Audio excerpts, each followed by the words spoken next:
talk about declarative memories, let's take a detour into an emotional type of memory that really is a problem for many people, and that's the emotional memories of a traumatic event.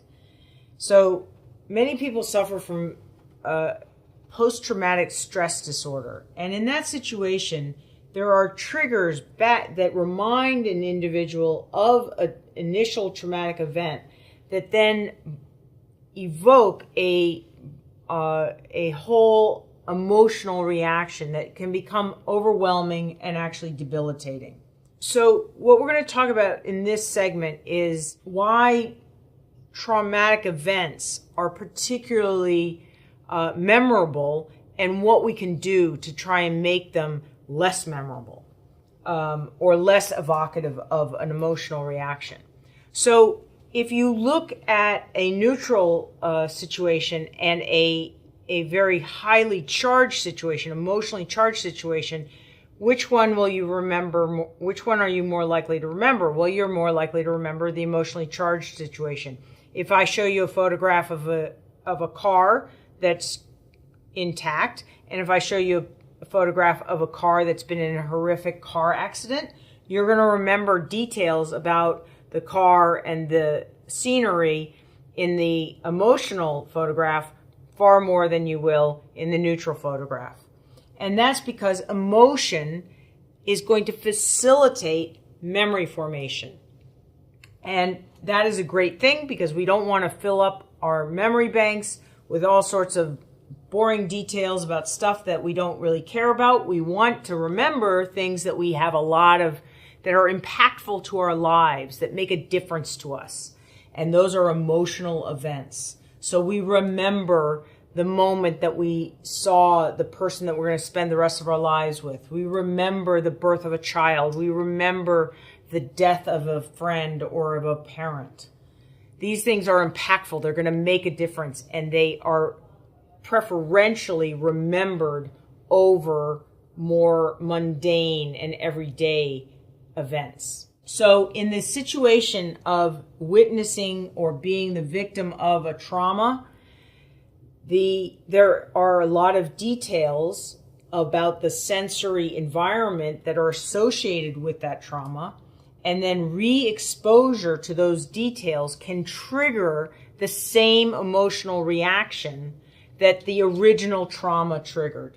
That is essentially what happens with post-traumatic stress disorder. What a person is triggered by seeing something that reminds them of the initial trauma, or hearing something, or smelling something. Something in the sensory environment reminds them of that original trauma, and now they get transported, their body gets transported, and once again they're in that same emotional place.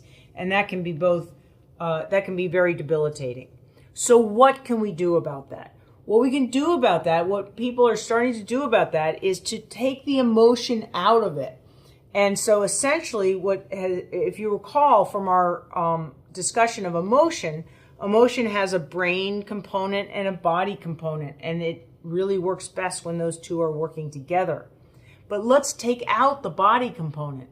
Let's give a person beta blockers. Beta blockers are drugs that oppose the effects of the sympathetic nervous system, the part of our autonomic nervous system that gets us very aroused and excited and afraid and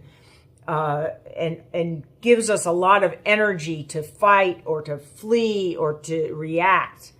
And if we give somebody beta blockers and we expose them to the triggers of the event, the trauma that they experienced, now they are triggered, but now they experience it without the full emotion. In fact, with very blunted or muted or no emotion.